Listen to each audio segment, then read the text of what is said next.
ఆత్మ నేత్రాలు తెరవబడును గాక, నీ కార్యములు జరుగును గాక. పరిశుద్ధాత్మ దేవుడా మీరే కార్యం చేయమని యేసు అతి పరిశుద్ధ నామములో అడిగి వేడుకుంటున్నాం తండ్రి. ఆమేన్. హల్లెలూయా. ఇక్కడ మరి అందరికీ తెలుసండి, శారా అబ్రహాము దేవుడికి ఇచ్చినప్పుడు ఆయన మరి ఉన్న ఊరిని మరందరినీ విడిచిపెట్టి ఆయన వెళ్ళినట్లుగా మనకు తెలుసు. ఆ తర్వాత హాగర్ అనే దాచి వాళ్ళు తెచ్చుకోవడం తెలుసు మనకి. ఆ తర్వాత మరి హాగరు గర్భిణి అయిన తర్వాత మరి శారాను చాలా నీచంగా చూసిందని మనకు తెలుసు. ఆ నీచంగా చూసేసరికి ఆమెకి బాధ అనిపించి అప్పుడు ఆమె ఎవరి దగ్గరికి వెళ్ళిందంట, న్యాయం తీర్చమని ఎవరి దగ్గరికి వెళ్ళిందండి, దేవుడి దగ్గరికి వెళ్ళిందనమాట. నా ఉసురు నీకు తగులుతుంది అన్నది. ఎవరినే? అబ్రహాముని. అన్నప్పుడు ఏంటమ్మా నువ్వే కదా పని అంతా చేసింది, నువ్వే కదా, మళ్ళీ నన్ను ఇలా అంటావేంటి అని అన్నప్పుడు మరి ప్రభువా నువ్వే నాకు తీర్పు తీర్చు, నేనేదో తెలుసో తెలియకో నేను నా గర్భం తెరవబడలేదు అని చెప్పేసి నేను తొందరపడ్డాను, నా పాప మరి నాకు తప్పు, నన్ను క్షమించు ప్రభువా అని చెప్పేసి అడిగింది అనమాట. దేవుడి దగ్గర మనం కూడా ఏదైనా మనం చేసింది తప్పు అయినప్పుడు దొంగ తిరుగుడుగా దేవుడి దగ్గర అడగకూడదండి.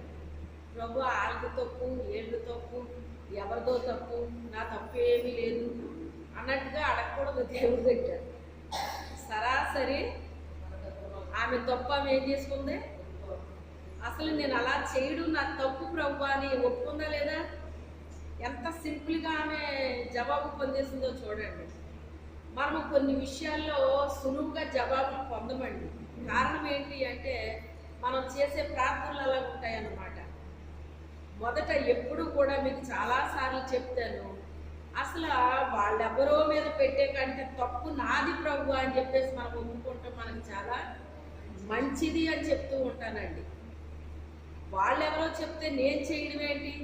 అసలు మనం ఏమంటామండి సర్వసాధారణంగా, వాళ్ళెవరో చెప్తే మీరు చేయడం ఏంటండి, మీ బుద్ధి ఏమైంది అంటారండి. అలాగే మరి దేవుడు కూడా అంతేనమాట. వాళ్ళెవరో ఏదో చెప్తే నీ బుద్ధి ఏమైందమ్మా అని అడుగుతాడండి దేవుడు కూడా.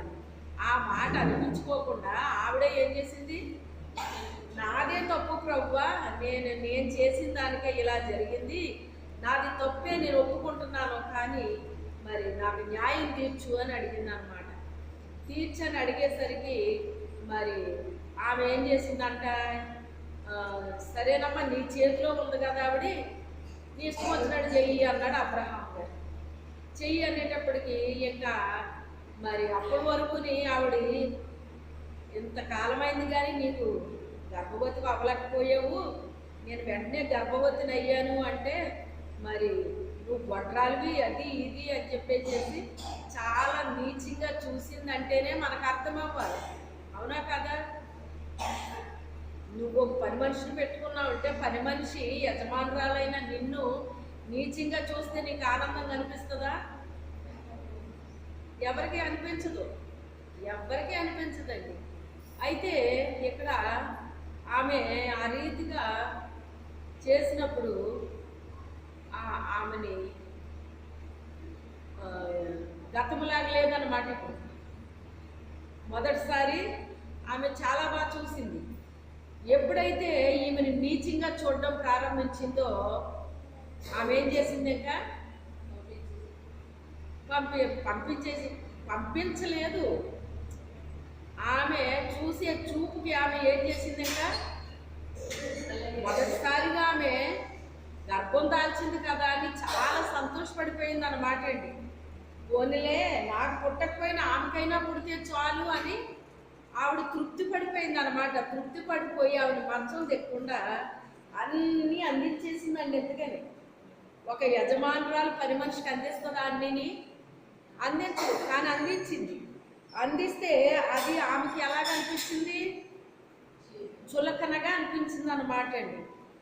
కొన్నిసార్లు మన ప్రేమ కూడా మనకంటే తక్కువ వారికి మనము పరిచర్య చేసినప్పుడు ఏమనిపిస్తుంది? చులకన అనిపిస్తుంది అన్నమాట అండి, చులకన అనిపిస్తుంది. అందుకే దేవుడు ఎవరి స్థానం వాళ్ళకి ఇస్తాడటండి, ఎవరి స్థానము వాళ్ళకి ఇస్తాడట. పల్లకి మోసే వాళ్ళు ఎక్కువ మంది ఉంటారు, పల్లకీలో కూర్చునే వాళ్ళు మంది ఉంటారండి. రాణియే ఉంటుంది పల్లకీలోని, మోసేవాళ్ళు ఎక్కువ మంది ఉంటారండి. మోసే మనిషి వెళ్ళి పల్లకీలో కూర్చుంటే బాగుంటుందండి ఏమన్నాని? నేను మోయటం ఏంటి, నేను పల్లకీలో కూర్చుంటాను మీరు మోయండి అని అన్నారనుకోండి, ఎలా ఉంటుంది అక్కడ అసలు? వెంటనే రాజు ఊరుకుంటాడా? చెప్పండి, ఊరుకుంటాడా? ఎంత శిక్ష పడుతుందండి వాళ్ళకి. కొంతమందికి ఈ హద్దులు తెలియవు అన్నమాట అండి. మన హద్దు ఏంటి, మనం ఎంతలో ఉండాలి, అవతల వాళ్ళు ఎంత అవకాశం మనకి ఇచ్చినప్పటికైనా మన హద్దులు ఏంటో మనం ఎప్పుడూ కూడా తెలుసుకుని ఉండాలన్నమాట, గ్రహించుకుని ఉండాలండి. మన హద్దులు దాటకుండా ఉంటే అది చాలా మంచిగా అనిపిస్తుంది అన్నమాట. వీళ్ళ ప్రవర్తన చాలా బాగుంటుందండి.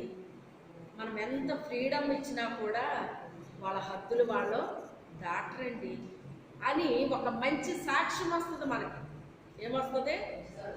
మంచి సాక్ష్యం వస్తుంది అన్నమాట, మంచి సాక్ష్యం వస్తుంది. అయితే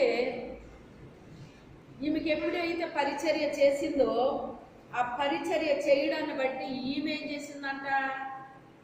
ఆమెను నీచంగా చూడడం ప్రారంభించిందంటండి. ఇంకా ఈమె దగ్గరికి జనం చేరడం మొదలు పెట్టారటండి. ఎప్పుడైతే జనం చేరుతున్నారో ఇంకా ఆవిడే ఇంకా మహారాణిలా ఫీల్ అయిపోయిందంట. ఫీల్ అయిపోయేసరికి ఇంకా శారదేముందులే అంతా హాగరులతోటే ఉంది పని అంతానే, మనకి ఏ అవసరం ఉన్నా ఆవిడ ద్వారా జరిగిపోద్ది అన్నట్టుగా ఆమె వెనకాల పడ్డారటండి. పడితే చూడండి, దేవుడు ఏర్పాటు చేసిన పోస్ట్కి మనకు మనం ఏర్పాటు చేసుకున్న పోస్టు రెండు ఒకటి అవుతాయండి? రెండు ఒకటి ఎలాగవుతాయి? ఆల్రెడీ ఒక రాజు ఉంటాడండి, రాజు వస్త్రాలు ధరించుకుని నేను రాజునని వెళ్ళి కూర్చుంటే రాజు అవుతాడా? ఏం చేశాడు అతను? రాజవస్త్రాలు ధరించాడు. రాజవస్త్రాలు ధరించినంత మాత్రం రాజు అవుతాడా? అవ్వడు. రాజు అవ్వాలి అంటే అతనికి చాలాది ఉండాలండి. అతనికి రాజవంశం ఎక్కడి నుంచి రావాలి? రాజవంశంలో నుంచి రావాలి. మనం రాజులకు రాజు అయినా ఆ రాజాది రాజు బిడ్డలమన్నా అయి ఉండాలి, లేకపోతే ఆయనకి ఏమై ఉండాలి? భార్య అన్న అయి ఉండాలి. అప్పుడే వాళ్ళకి వాల్యూ ఉంటుందండి. అవునా కాదా? రాజ భార్యకి వాల్యూ ఉంటుంది, రాజ బిడ్డలకి కూడా వాల్యూ ఉంటుందండి. ఎప్పుడైతే నీచంగా చూసిందో ఆవిడ అసలు దీనికి కారకరాలనే నేను కదా, పోనీలే నాకు బిడ్డలు లేరు కదా, నీకైనా పుడితే బాగుంటుందని చెప్పేసే కదా, నేనే కదా ఇలా చేశాను, నీకు గర్భిణీ రాగానే నన్ను నీచంగా చూస్తావా అని చెప్పేసి ఆమెకు కోపం వచ్చింది. కోపము కంటే బాధ అని అనొచ్చు అనమాట. దీన్ని కొన్ని కోపము బాధ రెండు ఒకటి కింద చూస్తారండి. కోపం వేరు, బాధ వేరు. కోపం వేరు, బాధ వేరు. ఇప్పుడు ఇప్పటికి వచ్చింది కోపమా బాధ? బాధ కలిగింది అన్నమాట అండి. కలిగేసరికి ఇప్పుడు మొదటిగా చేసినట్టుగా ఇప్పుడు చేస్తుంది ఆవిడ చేయట్లేదు. చెయ్యకపోయేసరికి ఇప్పుడు మరి ఎవరు చూస్తారు? ఇప్పుడు తను ఇంకా చూసినా మారినా ఆమె కదా చూడాలి. ఇప్పుడంతా సప్లై ఆగిపోయింది ఆవిడకి. ఇప్పుడు రాణిగారు తలంచిందంటే ఆవిడకి కొదువు ఏమన్నా ఉంటుందండి? రాజుగారు తలస్తే ఏమైనా కొదువు ఉంటుందా? రాణి తలస్తే కొదువు ఏమన్నా ఉంటుందా? ఇప్పుడు మొత్తం సప్లైలు అన్నీ ఆగిపోయినాయి అన్నమాట. ఆగిపోయేసరికి ఇప్పుడు ఆవిడకి ఏం చేయాలో అర్థం అవ్వక ఇప్పుడు పారిపోతుంది. పారిపోతుంటే హాగర్ వచ్చి దేవుని యొక్క దూత వచ్చింది. శారా దాసువైన హాగరు నువ్వు ఎక్కడి నుంచి వచ్చావు, ఎక్కడికి వెళ్తున్నావు అని అడుగుతుందండి. నేను ఐగుప్తు నుంచి వచ్చాను, ఇదిగో శారా దగ్గర నుంచి నేను శారా నన్ను శ్రమ పెట్టినందున నేను ఆమె దగ్గర నుంచి పారిపోతున్నాను అంటుందన్నమాట. నువ్వు పారిపోవద్దు, ఆమె చేతి క్రింద అణిగి ఉండు అని చెప్పిందండి. అంటే ఇప్పుడు అక్కడ ఆమెకు బుద్ధి చెప్పినట్ట కాదా? ఎవరికి బుద్ధి చెప్పింది? శారాకు చెప్పిందా, హాగర్కి చెప్పిందా? అర్థమైంది కదా మనకి. నువ్వు ఆమె చేతి కింద నువ్వు అణిగి ఉండాలి అంతే తప్ప నీకేదో గర్భిణీ వచ్చిందని నువ్వు ఆమె కంటే నువ్వు ఎక్కువగా నువ్వేమి అయిపోకమ్మా. ఆమె రాజకుమార్తెమా, ఆమె గర్భంలో నుంచి రాజులు వస్తారు, ఆమెకి నిర్ణయకాలం అవుతుంది, అప్పుడు జరుగుద్ది ఆవిడకి. ఈ లోపల ఆవిడ తొందరపడింది అంతే, అంతకంటే ఏమీ లేదు. ఇంకా బిడ్డలు పుట్టరేమో అనుకుంది ఆవిడ. దేవుడు ఒక మాట ఇచ్చాడంటే దాన్ని తప్పకుండా ఆయన నెరవేరుస్తాడు. ఎందుకంటే ఆయన సర్వశక్తి కలిగిన దేవుడమ్మా అని చెప్పేసి నువ్వు వెళ్ళి ఆమె చేతి కింద అణిగి ఉండు అంటే సర్లే ఫోన్లే అనేసి ఈవిడేం చేసిందంట, కనికరపడి చేర్చుకుందంటండి. గర్భిణీతో ఉంది కదా అని చెప్పేసి ఏం చేసింది, చేర్చుకుందనమాట అండి. చేర్చుకుంటే రోజులు గడిచిపోయినాయి, అబ్బాయికి జన్మనిచ్చింది. అలాగే రోజులు గడుస్తున్నాయి. ఆ తర్వాత శారాకి నిర్ణయకాలం వచ్చింది, ఆమె కూడా గర్భం దాల్చింది. ఇస్సాకు పుట్టాడు, ఇస్సాకు కూడా పెరిగి పెద్దవాడయ్యాడు. ఈ యొక్క తల్లికి ఉండేటువంటి గుణాలు ఏమీ కూడా పోలేదండి. మనకు ఒక సామెత ఉంటుంది, పుట్టుకతో వచ్చిన గుణం అంట అది పోదంటండి. అది దేవుడి దగ్గర సరవ్వాలి తప్ప పుల్ల వంకరైనా కానంట పొయ్యిలో పెడితే అది ఏమైపోద్ది అంటండి. అంటే ఇక్కడ పొయ్యి ఎవరో, అగ్ని ఎవరో, నేను దహించి అగ్ని అయి ఉన్నానంటున్నాడు ఆయన. ఆ దహించు అగ్ని దగ్గరికి మనం వస్తే మన బుద్ధులు, మన ఆలోచనలు, మన తలంపులు, మన యొక్క ప్రవర్తన, మన ఇవన్నీ కాలిబూడిదైపోతాయి అన్నమాట. మన ఇవన్నీ కూడా కాలిబూడిదైపోతాయండి. కానీ ఈవిడికి రక్షణ లేదు. రక్షణ పొందుంటే కనుక ఆవిడ బుద్ధి మారేదండి. రక్షించబడలేదు ఆమె, అందుకే ఆవిడ బుద్ధి మారట్లేదు అన్నమాట. ఆమె బుద్ధి మారట్లేదు సరికదా, పిల్లోడిని కూడా అలా తయారు చేసింది. పిల్లోడిని కూడా ఏం చేసింది, అలాగే తయారు చేసిందండి. ఏం తయారు చేసింది అంటే అపహాస్యం చేయటం, ఎగతాళి చేయటం నేర్పించింది అన్నమాట అండి. మీరు గమనించండి, మీ పిల్లల ముందు ఎవరినైనా మీరు ఏదైనా మాట్లాడారనుకోండి, ఆ పిల్లలు అదే మాట్లాడతారు. మీరు గమనించారో లేదో, అర్థమైందా? ఆ పిల్లలు కూడా అలాగే మాట్లాడతారండి. ఎందుకంటే పిల్లలు నువ్వు చూసుకోవట్లేదు. ఆ పిల్లల ముందు నువ్వు ఇష్టం వచ్చినట్లు మాట్లాడేస్తున్నావు వాళ్ళని వీళ్ళని. నువ్వు ఇష్టం వచ్చినట్టు మాట్లాడుతుంటే నీ పక్కనే ఉన్న పిల్లోడు ఏం చేస్తున్నారన్నా వాళ్ళంతా వింటారు. విని వీళ్ళని ఇలా మాట్లాడొచ్చో మాట్లాడకూడదో కూడా తెలియదండి వాళ్ళకైతే. వాళ్ళు ఎవరి దగ్గర నేర్చుకున్నారు ఇప్పుడు? వీళ్ళు పెద్దవారి దగ్గరేనా కాదా? వాళ్ళు వెళ్ళిపోయిన తర్వాత ఏమనుకోకండి బాబు, ఏదో తెలియకనేసాడు, తెలియకనేసింది అని మనం సరి చేసేసామనుకోండి. వెళ్ళిపోయిన తర్వాత ఎలా అలా మాట్లాడు నువ్వు అంటావు కదా, ఏమంటారు వాళ్ళు? మరి నువ్వు ఇలాగే కదా మాట్లాడతావు అంటే ఇప్పుడు ఆ పిల్లలో ఎవరు చెంప చెల్లి అనిపించారు? ఇప్పుడు పెద్దోళ్ళేనా? నేనేదో అంటే అన్నాను లేరా, నేనంటే నువ్వు అంటావు పెట్టరా అంటే నువ్వు అన్నావని నేను అన్నాను అంటే ఏం అనొచ్చు అనకూడదో పిల్లలకి ఏమన్నా తెలుసా అండి? తెలియదు. ఇప్పుడు తల్లి మాట్లాడే మాటలన్నీ కూడా పిల్లోడు నేర్చుకున్నాడండి. పిల్లోడు నేర్చుకుని పిల్లోడిని ఏం చేస్తున్నాడు? ఇప్పుడు అపహాసిస్తున్నాడు, ఎగతాళి చేస్తున్నాడండి. ఇప్పుడు ఇస్సాకు పాలు విడిచిన వచ్చినప్పుడు గొప్ప విందు చేశాడటండి అబ్రహాం గారు. గొప్ప విందు చేస్తే ఈ పిల్లోడు ఆ అబ్బాయిని ఏం చేస్తున్నాడంట? పరిహసిస్తున్నాడని రాయబడిందండి. ఎగతాళి చేస్తున్నాడటండి. మీరు ఎప్పుడన్నా చూసారో లేదో తెలియదు కానీ పిల్లలు ఆ ఉన్నది లేవా మీకు ఎలాగైతే పెద్ద వీళ్ళకు ఉన్నది వాళ్ళకి లేదనుకోండి, ఏదైనా అవి మీకే అర్థమవుతుంది. వీళ్ళకు ఉన్నది వాళ్ళకి లేనప్పుడు ఈ పిల్లోడు ఏమంటాడో తెలుసా? మాకు ఇది ఉందో తెలుసా నీకు అంటాడు. ఎలాగైతే ఉందలేవా మీకు, మాకు ఉన్నాయి బోల్డ్, మా డాడీ కూడా బోల్డ్ అనుకుని అంటాడు. ఎంతవరకు వెళ్ళిపోతారే వీళ్ళు అంటే విమానాల వరకు వెళ్ళిపోతారండి. ఏమన్నా ఆడుకునే విమానం, అది ఏమన్నా కొనేయడానికి విమానం. మీ డాడీ కారు కొంటే మా డాడీ ఏం కొంటాడు?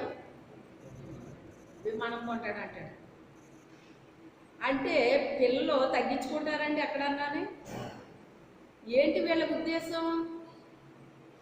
మా డాడీ గొప్ప అంటే వాళ్ళకి అసలు నచ్చదండి. మా డాడీ గొప్ప అంటే వాళ్ళకి అసలు నచ్చదన్నమాట.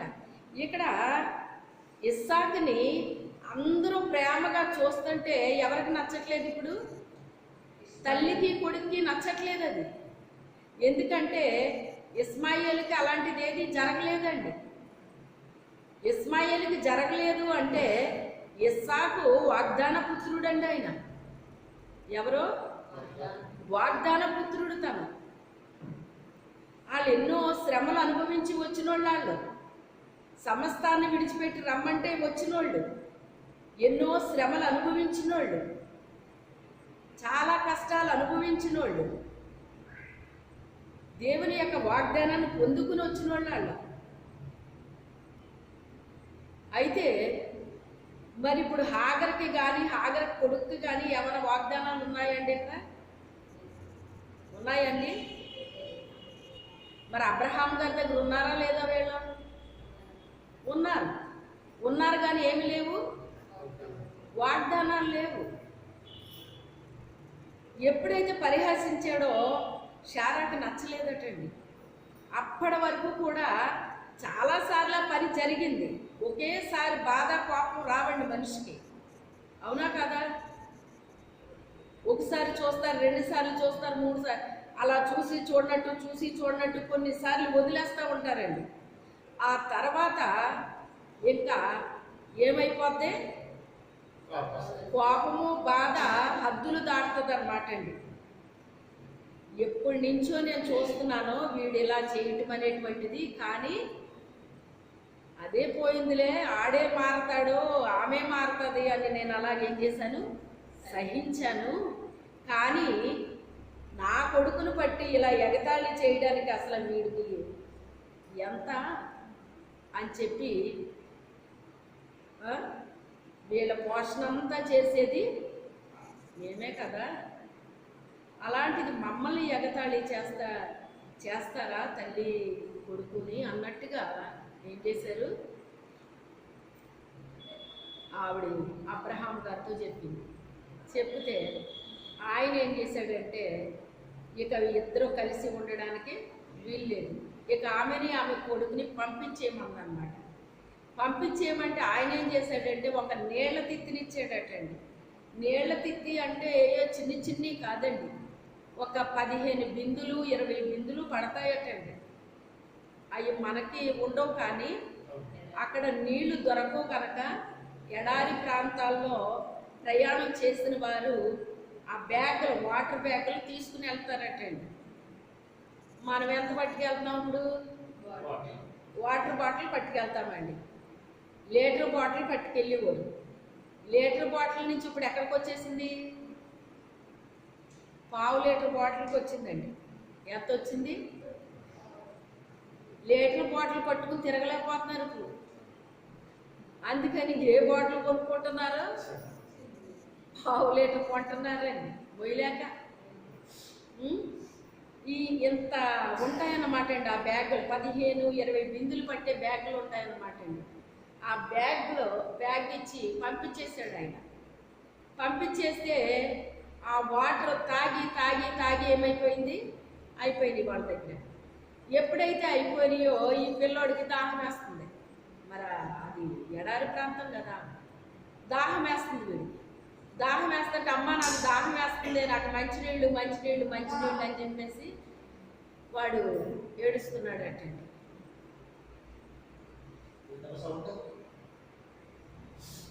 మంచినీళ్ళు మంచినీళ్ళు అని ఏడుస్తున్నాడట. ఏడుస్తుంటే ఇక్కడ ఉంటుంది కదా, చదివించాను కదా ఇందాక మీతోని 19వ వచనం. మరియు దేవుడు ఆమె కన్నులు తెరిచినందున ఆమె నీళ్లు బోట చూచి వెళ్ళి ఆ తిత్తిని నీళ్లతో నింపి చిన్నవానికి త్రాగనిచ్చింది. ఆ పై వచనం చూస్తే, నీవు లేచి ఆ చిన్నవాని లేవనెత్తి నీ చేత పట్టుకొను, వారిని గొప్ప జనముగా చేసేదని ఆమెతో అనింది. ఇంకా 17వ వచనం చూస్తే, దేవుడు ఆ చిన్నవాని మొర వినెను. ఎవరు మొర విన్నాడంట? చిన్నవాని మొర విన్నాడట అండి. హాగర్ మొర విన్నాడు అని లేదండి ఇక్కడ, మీరు ఇంటికి వెళ్ళాక అదంతా చదవండి. ఆ చిన్నవాడు మొర పెట్టాడట అండి దేవుడికి. అంటే కాస్త ఎంతో అంతో ఎవరికి వచ్చింది బుద్ధి? వాడికి వచ్చింది. వాడికి వచ్చి, తండ్రి నీళ్ళు లేక నేను చచ్చిపోయేలా ఉన్నానయ్యా అని 21 సంవత్సరాలు వచ్చినా సరే చిన్నవాడనే పిలుస్తారట. ఎన్ని సంవత్సరాలు? 21 సంవత్సరం వచ్చినా చిన్నవాడని పిలుస్తారట. ఆ పిల్లోడు అంటే చంటి పిల్లోడు అనుకుంటారు, చంటి పిల్లోడు కాదు. వాడు పెట్టిన మొరకి దేవుడు ఆలకించి దూతను పంపించి, అమ్మా నీ ఎదుటే ఉంది నీళ్ల ఓట చూడు, ఆ నీళ్లు తీసుకొని వాడికి పట్టించు అని దూత వచ్చి చెప్పింది ఆమెకి. అప్పటి వరకు ఆ ఓట కనిపించింది ఆమెకి. ఎందుకు కనబడలేదు? ఎందుకు కనబడలేదు? ఆత్మీయ నేత్రాలు తెరవబడలేదు. ఆత్మీయ నేత్రాలు తెరవబడలేదు. ఆత్మీయ నేత్రాలు తెరవబడకపోతే ఆత్మీయమైన విషయాలు మనకి అర్థం కావండి. మనం చెప్పినా అర్థం కావండి. చూడలేరు, గ్రహించలేరు. అప్పుడు ఆ నీళ్లు తీసి అతనికి తాగిపించిందండి. అయితే మొత్తం మీద ఆమె నేత్రాలు తెరవబడితే తప్ప ఆమెకు ఆ నీళ్లు కనబడలేదు. ఇంకోటి విచిత్రం ఏంటో తెలుసా? ఆమె మారు మనసు మాత్రం పొందుకోలేదు. ఆమె ఆత్మీయ నేత్రాలు తెరిస్తే నీళ్లు కనపడ్డాయి, కానీ ఆమె మారు మనసు పొందుకున్నట్టుగా లేదండి. తిరిగి ఎక్కడికి వెళ్ళిపోయినట్టుంది? ఐగుప్తు దేశం వెళ్ళిపోయిందండి. ఐగుప్తు పిల్లని చేసింది. పిల్లోడికి కూడా ఎవరు చేసింది? పిల్లని చేసింది. అంటే ఐగుప్తు నుంచి వాళ్ళు తీసుకొచ్చిన ఆమె రక్షించబడిందా? ఆమె మంచి వర్కరా కాదా? వర్కరే, కానీ మారు మనసు పొందలేదండి. ఏం చేయలేదు? మారు మనసు పొందలేదండి. అదే రీతిగా మనం చూస్తే రాజులు రాసిన 2వ గ్రంథము 5వ అధ్యాయంలో మనం చూస్తే మీకు అందరికీ తెలుసు, నయమాను అనేటువంటి ఆయన ఒక సైన్యాధిపతి. ఆయన ఎక్కడికి వెళ్తే అక్కడే జయమే తప్ప అపజయం ఎక్కడా రాలేదండి. అది కూడా ఏమని రాయబడింది అంటే, ఒక రోజు చదివినప్పుడు నాకు చాలా ఆశ్చర్యం కలిగిందండి. అతని చేత యెహోవాయే సిరియా దేశమునకు జయము కలుగజేసి ఉండెను గనుక అతడు తన యజమానుని దృష్టికి గనుడై దయ పొందినవాడాయింది. అతనికి జయాలు వచ్చినాయి అంటే ఎవరిచ్చారంటే అతనే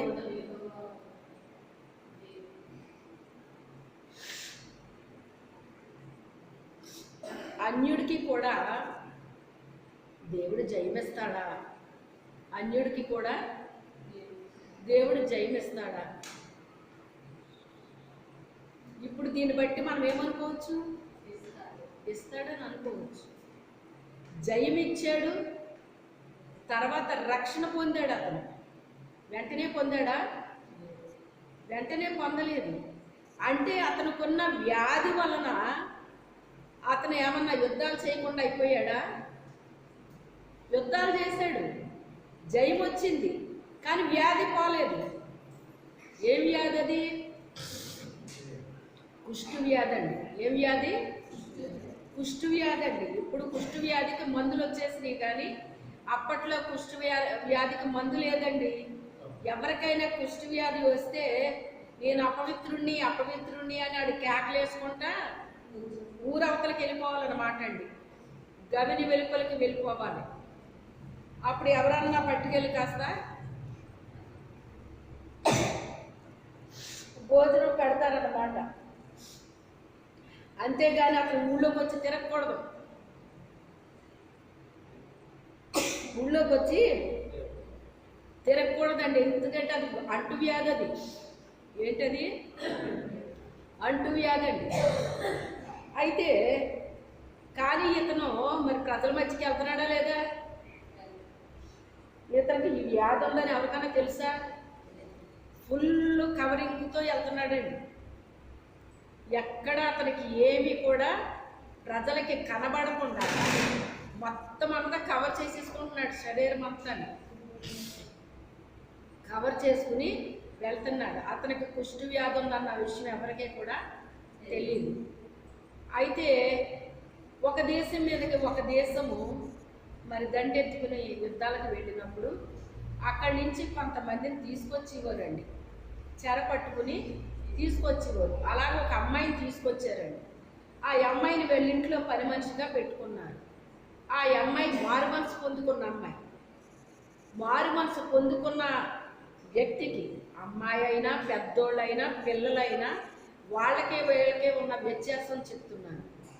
ఇప్పుడు చూడండి, హాగర్ చిన్నపిల్ల కాదు, కానీ ఇప్పుడు వీళ్ళు తీసుకొచ్చిన అమ్మాయి చిన్నది అని రాయబడింది అక్కడ. చిన్నదే, కానీ ఆ ఇంట్లో ఉన్నది వాళ్ళిద్దరే, భర్త భార్య ఇద్దరే ఉన్నారండి. ఇద్దరు ఉంటే అతను ఇంటికి వచ్చినప్పుడు మరి పురుషులు సర్వసాధారణంగా మరి స్నానాలు అవి చేసుకునేటప్పుడు ఆ తర్వాత వాళ్ళ వస్త్రాలు మార్చుకుంటారు. ఎప్పుడు కనిపించిందో మొత్తం మీద తన శరీరం మీద ఉన్న ఏమంటారు మచ్చల అవి కనిపించినాయి. ఈ అమ్మాయికి కనిపించినప్పుడు మారు మనసు లేనోళ్ళు ఏమంటారో తెలుసా? నన్ను మా ఊరి నుంచి తీసుకొచ్చేసి నన్ను ఇలాగా పని మనిషిలా వాడుకుంటున్నారేళ్ళో, మా తగిన శాస్త్రం జరిగింది. అతనికి కుష్ఠరోగం భలేగా వచ్చింది. ఈ కుష్ఠరోగంతో వీడు ఎప్పుడు చేస్తాడో ఇలా ఇలా అనుకుంటారు. అనుకోరా? చెప్పండి. కానీ ఆ అమ్మాయి ఎలాగనుకుంది? అయ్యో నా యజమానుడు. చూసారా, మనసు మారితే ఆలోచనలు మారుతాయి, తలంపులు మారుతాయి, చూపు మారుతుంది, క్రియలు మారుతాయి, ప్రవర్తన మారుతుంది. ఇప్పుడు ఈ అమ్మాయి చూసింది, చూడగానే తన హృదయంలో ఏం కలిగింది? బాధ కలిగిందండి. ఏం కలిగింది? బాధ కలిగింది. బాధ కలిగి వెంటనే అయ్యో నా యజమానుడు ఇలాంటి వ్యాధితో బాధపడుతున్నాడు, ఎక్కడికి వెళ్తే అక్కడే జయం వస్తుందని అందరూ కూడా మరి ఎంతో సత్కారాలు చేస్తున్నారు, సన్మానాలు చేస్తున్నారు. కానీ ఈయన ఎంత బాధపడుతున్నాడా? మరి ఆయన ఒంటరిగా ఉన్నప్పుడు ఆయన భార్య ఏం చేస్తారండి? చెప్పండి. ఇప్పుడు అతను సైన్యాధిపతి కనుక ఏ వైద్యుడి దగ్గరికైనా వెళ్ళగలడా లేదా? ఎంత డబ్బైనా ఖర్చు పెట్టగలడా లేదా? అవన్నీ చేసి ఉంటారా? చెప్పండి. ఉంటారు కదా, అన్ని ప్రయత్నాలు అయిపోయి ఉంటాయి కదా. కానీ ఇంక దేనికి ఇంకేం చేయాలి వాళ్ళకి అర్థం కావట్లా. ఇంకా అలా ఊరుకుండిపోయారు. కానీ దేవుని యొక్క ప్లాన్ చూడండి. అసలు ఒక వ్యక్తిని దేవుడు రక్షించాలి అంటే ఆయన ప్లాన్ వేరుగా ఉంటుందండి. నా ఆలోచనలు వేరు, మీ ఆలోచనలు వేరు. నా తలంపులు వేరు, మీ తలంపులు వేరు. నా మార్గములు వేరు, మీ మార్గాలు వేరు. నా ఉద్దేశాలు వేరు, మీ ఉద్దేశాలు వేరు అంటాడు ఆయన. మనం ఆలోచించే ఆలోచనలు వేరుగా ఉంటాయండి. ఇప్పుడు ఈ చిన్నదాన్ని వాళ్ళ ఇంటికి పంపించిందే దేవుడు. కానీ ఆ విషయం ఆ అమ్మాయికి తెలుసా? తెలీదు. కానీ ఏ ఇంటికైతే పని మనిషిగా వెళ్ళిందో ఆ ఇంటి వారి కొరకు ప్రార్థన చేస్తుంది ఆ అమ్మాయి. ఎందుకంటే వాళ్ళు అన్యజనులు. వాళ్ళు, ప్రభువా ఈ అన్యజనుల మధ్యకి నేను వచ్చాను నాయన, ఈ గృహం వారిని రక్షించు నాయన అని చెప్పి వారి కొరకు ఏం చేస్తుంది ఆ అమ్మాయి? రక్షించబడిన వ్యక్తికి భారం ఉంటుందండి. నాకులాగే వీళ్ళందరూ రక్షించబడాలి, నేను ఎలా రక్షించబడ్డానో వాళ్ళు కూడా అలా రక్షించబడాలి అనేటువంటి ఒక భారం మన హృదయంలో ఉంటుందండి. మన హృదయంలో ఒక కనికరం చేత కదిలించబడతామండి. చాలాసార్లు నా హృదయంలో అది జరుగుతూ ఉంటుందండి. కొంతమందిని చూసినప్పుడు వెంటనే మనసులో ప్రార్థిస్తాను అన్నమాట అండి. ఒక ప్రయాణం వెళ్ళినా లేకపోతే ఎక్కడ నేను చూసినప్పటికైనా వెంటనే మనసులో కనికరం చేత కదిలించబడతాను అన్నమాట. వాళ్ళెవరో నాకు తెలియదు, నేనెవరో వాళ్ళకి తెలియదు. కానీ వాళ్ళెవరో నా దేవుడికి తెలుసు, నేనెవరో నా దేవుడికి తెలుసు. ఎందుకని? ఆయన రూపంలో నేనున్నాను, నేను ఆయన బిడ్డని గనక ఆయనకి ఏ రీతిగా హృదయం చలిస్తుందో, కనికరం పడతాడో మనకి కూడా అదే కనికరము కలుగుతుందండి. శాస్త్రుల్ని పరిశీలి చూసినప్పుడు కనికరం వచ్చింది ఆయనకి ఎప్పుడన్నానే? మరి శాస్త్రుల్ని పరిశీలి జోలికి వెళ్ళొద్దన్నాడు ఆయన. వాళ్ళ మనసులు మార్చుకునే వాళ్ళు కాదు, తిరిగి మళ్ళీ మనల్ని ఎగతాళి చేసే రకాలండి అవి. మనలో ఉన్న తప్పులు చూపిస్తూ ఉంటారంట, తప్పు లేకపోయినా తప్పును క్రియేట్ చేస్తారటండి. అందుకే వాళ్ళ జోలికి మీరు వెళ్ళొద్దు అన్నాడు ఆయన. వాళ్ళను చూసి ఎందుకు కనికరం రాలేదు? మరి ఆయన రావాలి కదా. కొన్నిసార్లు పెట్టాడు రొట్లు, తర్వాత రొట్లు ఎందుకు పెట్టలేదు? వాళ్ళకి ఎందుకు కట్ చేశాడు ఆయన? రక్షణ కోసం రావట్లేదు, రొట్టెల కోసం వస్తున్నారని ఏం చేశాడు ఆయన? కట్ చేసి పడేశాడు. ఏం చేశాడు అంటే ఆయనకు కనికరం లేదనుకుందామా? రొట్టె కంటే రక్షణ గొప్పది. దానికే ఇంకా అలవాటు పడిపోతారు వాళ్ళు. ఇంకా రక్షణ అనేటువంటి దానికి ఇంకా వాళ్ళకి తెలియదండి. ఇంకా వాళ్ళ హృదయంలో స్థానమే ఉండదు. ఇంకా అసలు రక్షణ అంటే ఏంటో కూడా తెలియనటువంటి కాపర్లు ఎంతమంది లేరు? కాపర్కే రక్షణ అంటే తెలియకపోతే విశ్వాసులకి ఏం చెప్తారు? ఇంకా చెప్పండి. వాళ్ళకే తెలియనప్పుడు వీళ్ళకేం చెప్తారు?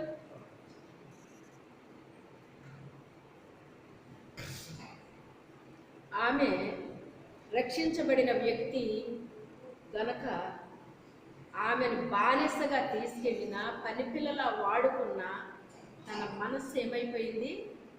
కనికరంతో నింపబడిందండి.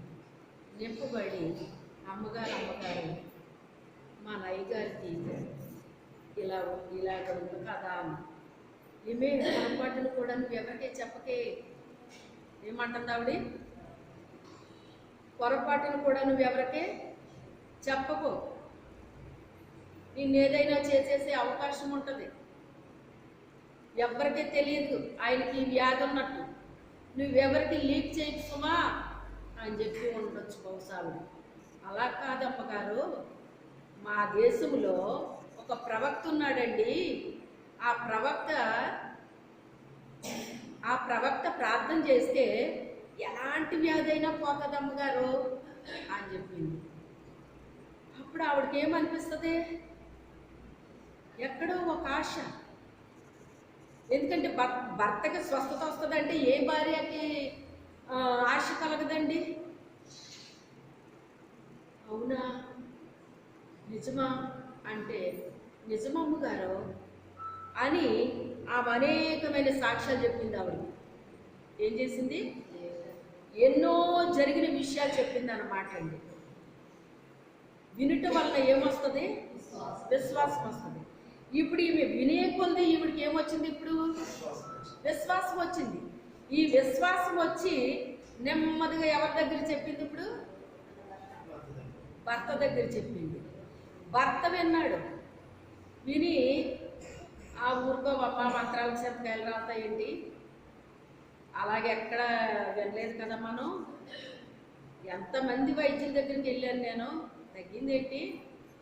అయినా అదేదో చెప్తుంది, అది మనం కూడా తీసుకెళ్తే అక్కడి నుంచి ఉడాయించేద్దాం అనుకుంటుందేమో అని ఉండొచ్చు బహుశా. ఇలా లేదండి, ఆ పిల్ల అలాంటి పిల్ల కాదు, చాలా మంచి పిల్ల అని చెప్పి మొత్తం మీద ఎలాగైతే భర్తను ఒప్పించింది. భర్తను ఒప్పిస్తే ఇప్పుడు చూడండి, మనం విదేశాలు వెళ్ళాలంటే మన గవర్నమెంట్ మనకేమి ఇవ్వాలి? వీసా ఇవ్వాలి. ఇప్పుడు ఆ రాజుగారికి పత్రిక రాసివ్వాలి. మా దేశ సైన్యాధిపతి వస్తున్నాడు, ఆయన రిసీవ్ చేసుకోండి అని చెప్పేసి పత్రిక రాయాలి. పత్రిక ఇలాగని చెప్పాడు ఈయన. చెప్తే సరే దానికే ముందు ఎల్లు అని చెప్పేసి పత్రిక రాశాడు. ఆ పత్రిక పట్టుకుని ఎక్కడికి వెళ్ళాడు ఈయన? రాజుగారి దగ్గరికి వెళ్ళాడు. రాజుగారు బట్టలు చింపేసుకున్నాడంట. ఆయన బాబోయ్, ఆ రాజు నా మీద యుద్ధానికి రావడానికి ఎలాగ యుద్ధానికి రావాలా అని కలహాన్ని వెతుకుతున్నాడు. నేనేమన్నా డాక్టర్నా ఇతను స్వస్థపరచడానికి? చూడండి కయ్యానికి ఎలా కాలు దూతున్నాడో అతను అని చెప్పేసి ఏడ్చేస్తున్నాడంటండి. అతను గోలెట్టేస్తున్నాడంట. ఈ విషయాన్ని విన్న వేరే అతను ఏం చేశాడంటే ఎలీషా దగ్గరికి వెళ్ళి, నాయన ఇలా జరిగింది అని చెప్పేసి చెప్పాడట. అతని దగ్గరికి ఎందుకు వెళ్ళాడు? నా దగ్గర తీసిరండి అన్నాడు. అయితే రాజుగారితో చెప్పాడు, నాయన ఇలాగ మన ఎలీషా గారు ఉన్నారు కదా, ఆయన దగ్గరికి తీసుకురామన్నారు అని చెప్పాడు. సరే వెళ్ళు అక్కడికి అని చెప్పి అన్నాడు ఆయన. ఎలీషా గారు ఎక్కడున్నాడో ఏదో లోపల కూర్చొని ప్రార్థన చేసుకుంటున్నాడండి. లోపల కూర్చుని ప్రార్థన చేసుకుంటున్నాడు. చేసుకుంటుంటే ఇప్పుడు ఈయన ఏమనుకుంటున్నాడంటే, రాజుగారు సైన్యాధిపతి ఇప్పుడు నేను వెళ్తున్నాను కదా, ఊహించుకుంటున్నాడు అనమాట అండి ఆయన. నేను ఎంత గొప్పనో, నా గొప్పతనం ఏంటో, నా ఇదేంటో ఆయన అదంతా విని ఆయన పరిగెత్తుకుని వచ్చేసి మరి నా జబ్బును ముట్టుకుని నన్ను స్వస్థపరుస్తాడు అని ఈయన ఊహించుకుంటూ వస్తున్నాడు అనమాట అండి. ఊహించుకుంటా వచ్చేసరికి ఇప్పుడు ఆయన ఏం చేశాడు? ఆయన యువతలకేమీ రాలేదు, ఆయన ప్రార్థనలో ఉన్నాడండి. అప్పుడు ఆయన దగ్గర ఉన్న శిష్యుడు ఎవరు? గేహాజీతో, ఏడి మీ ప్రవక్త గారు ఏం చేస్తున్నారు అని అడిగాడు. మా ప్రవక్త గారు ప్రార్థనలో ఉన్నారండి అని. నేను వచ్చానని చెప్పు అన్నాడంట. నేను వచ్చానని చెప్పు అంటే వెళ్ళి లోపలికి వెళ్ళి చెప్పాడంట. వెళ్ళి చెప్పేసరికి ఆయన అన్నాడంటే, యోర్దాను నదిలోకి వెళ్ళాడు సార్ మనమని అన్నాడంట. మిమ్మల్ని యోర్దాను నదిలోకి వెళ్ళాడు సార్లు మునగమన్నారండి మా అయ్యగారు అని చెప్పాడంట. ఆయనకు మండిపోయిందటండి. అసలు నేనంటే ఏమనుకుంటున్నాడు ఇతను? నేనేంటి, నా లెవెల్ ఏంటి, నా ప్యాలెస్ ఏంటి, నా ఇదేంటి, నా అదేంటి? అలాంటిది నేను వెళ్ళి యోర్దాను నదిలో 7 సార్లు మునగాల అని చెప్పి అతనికి ఏమైపోయింది? రౌద్రుడైపోయాడటండి. రౌద్రుడైపోయాడు అంటే అది ఏమైనా చిన్న విషయమా? చెప్పండి, చిన్న విషయం అది? ఆయన వచ్చి ఏదో నా వ్యాధిని స్వస్థపరుస్తాడు అనుకున్నాను, నన్ను ముట్టుకుంటాడు అనుకున్నాను, నన్ను స్వస్థపరుస్తాడేమో అనుకున్నాను. కనీసం బయటకు కూడా రాలేదు ఇతను. ఎవరేంటి ఇతను అని చెప్పి చాలా రౌద్రుడైపోయాడు ఆయన. రౌద్రుడైపోతే మీరు గమనించండి, అక్కడ ఆ చిన్నపిల్ల, ఆ భార్య ఇతని గురించి తెలుసు కనుక వాళ్ళు అక్కడ ప్రార్థన చేస్తున్నారు. ఏం చేస్తున్నారు? ప్రార్థన చేస్తున్నారు. ప్రార్థన చేస్తుంటే ఈ పనివాడు కూడా పనివాడిని తీసుకెళ్ళాడండి ఈయన.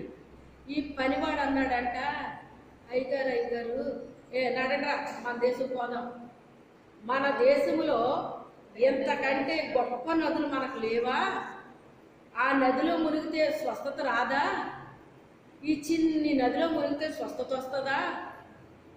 ఎంతకంటే గొప్ప నదులు మన దేశంలో ఉన్నాయి, నడండ్రా వెళ్ళిపోదాము అని రౌద్రుడై తిరిగిపోయాడట వెనక్కి.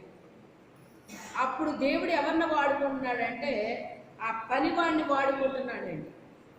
ఆ పనివాడు అంటున్నాడు కదా, అయ్యా మిమ్మల్ని ఏదైనా గొప్ప కార్యం చేయమంటే మీరు చేసేవాళ్ళు కదా, లేకపోతే ఏదైనా కావాలంటే మీరు ఇచ్చేవాళ్లే కదా, అతను మిమ్మల్ని ఏమీ అడగలేదు కదా, అతను ఏది చేయమని అడగలేదు కదా, అతను ఆ నదిలో మునగమన్నాడు అంతే కదా మీకు చెప్పింది, ఒక్కసారి మీరు ఆలోచించండి అయ్యగారు అన్నాడంట. అంటే అప్పుడు అతను ఏం చేశాడు, నిజమేరా, మీరు ఒకసారి ఒక దొంగ అంటుండే అతను అవి దొంగిలించేస్తాడంట, నాకు తెలియదు. అయితే అతను మా అకౌంట్ ఎప్పుడు కావాలని వచ్చాడు అనమాట. ఇంకొకరు తీసుకొచ్చారులేండి. తీసుకొస్తే డబ్బు గురించే మాట్లాడుతున్నాడు చాలాసేపు. ఇప్పుడు కదలేండి, ఎప్పుడో సంగతి ఇది. ఒక ఆవిడ తీసుకొచ్చింది అనమాట. తీసుకొస్తే చాలాసేపు డబ్బు డబ్బు డబ్బు అని మాట్లాడుతున్నాడు. అంటే డబ్బు అంటేని ఈ రోజుల్లో డబ్బుల కోసమే ఏదైనా చేస్తున్నారు కదండి. అలాంటప్పుడు డబ్బు గురించి మాట్లాడితే ఎవరి మనసు మారుతుంది కదా. ఇలాగ ఇవ్వండి మీది, అందులో నాకు చాలాది వచ్చేస్తుంది, అందులో పడుతుంది, అది ఇది అని చెప్పేసి గంట 2 గంటలు మాట్లాడేదండి. మాట్లాడితే మాకేం వద్దు బాబు, మా నెంబర్లో ఇవ్వం, మాకు ఇలాంటివి ఏమి వద్దు మాకు అసలు అని చెప్పేసి అయ్యగారు నేను ఒకే మాట మీద ఉన్నామన్నమాట. మాకు ఇలాంటివి అసలు చాలా చిరాకండి. దేవుడు మాకు ఇచ్చినది ఏదైనా మేము తింటామంతే తప్ప తృప్తిగాని ఇంకొకరు ఏదో పెట్టేసి ఏదో ఇచ్చేస్తే బాగుందని మీరు ఎప్పుడు ఆశపడమన్నమాట. అలాంటిది ఇష్టం ఉండదండి. ఇద్దరం కూడా ఒకే మాట మీద ఉంటే అప్పుడు చివరికి అతను అన్నాడు కదా, ఎవరితోనైనా 10 నిమిషాలు మాట్లాడితే నా అకౌంట్ ఇస్తానన్న సేవకులు చాలామంది ఉన్నారు ఇక్కడ. కానీ 2 గంటలు మీతో మాట్లాడినా కూడా మీరు ఇవ్వడానికి ఒప్పుకోలేదు, మీలాంటి వాళ్ళు ఎక్కడ చూడలేదు అన్నాడు.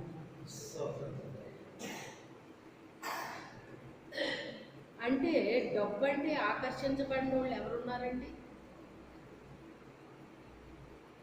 క్రీస్తు ఆత్మ మనం కలిగి ఉంటే ధన అపేక్ష అనేటువంటిది కూడా చాలా డేంజర్. మన కష్టార్జితాన్ని మనము ఉపయోగించుకోవచ్చు, ఉన్న దాంట్లో తృప్తిగా ఉండాలి, తినాలి, లేకపోతే మాట్లాడి కూరుకోవాలి అనేటువంటి మైండ్ సెట్ అండి. అయ్యగారిదైనా నాదైనా పిల్లలదైనా అది మాది. అయితే ఇంతసేపు ఉన్నా కూడా మీరు ఏమాత్రం కూడా ఇస్తానన్న మాట అనలేదు అని చెప్పేసి వెళ్ళిపోయింది చివరికి. మీరు ఎంతసేపు కాదు ఇంకొక అంతసేపు కూర్చున్నా మా నోటి నుంచి ఆ మాట రాదు బాబు, మీరు వెళ్ళండి అని చెప్పేసి వెళ్ళమంటే మమ్మల్ని ఎలాగోలాగా ఏమంటారు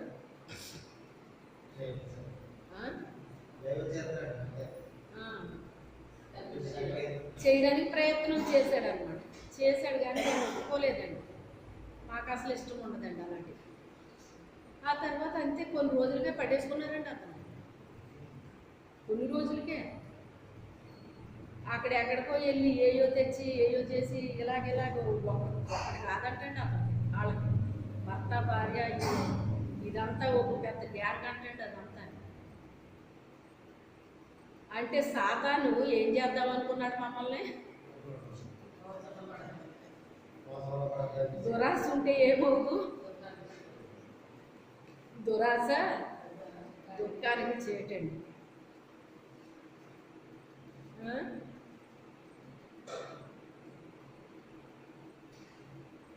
ఆ రీతిగా అతను చేసి ఉంటే గనక ఎలీషా చాలా సంపాదించేసిన అనమాట అండి. ఏం చేసిన? చాలా సంపాదించు. వీళ్ళిద్దరు ఇక్కడ ప్రార్థన చేస్తున్నారు, ఇక్కడ కార్యం జరుగుతుంది. ఇక్కడ ఆ పనివాడు మాట్లాడిన మాటకి ఇతనికి అవును కదా, నిజమే కదా, అసలు ఇస్తానని నేను వచ్చాను, అయినా ఏమాత్రం అతను చెల్లించలేదు అని అతని లోపల ఏదో కార్యం జరుగుతుంది.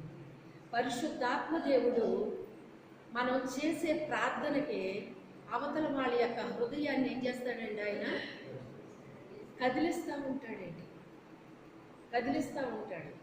మనం ప్రార్థన చెయ్యాలి. వాళ్ళకి రెండు మాటలు చెప్పేసి వదిలేస్తే ఏది అయిపోదు. వాళ్ళ కొరకు ఏం చెయ్యాలి?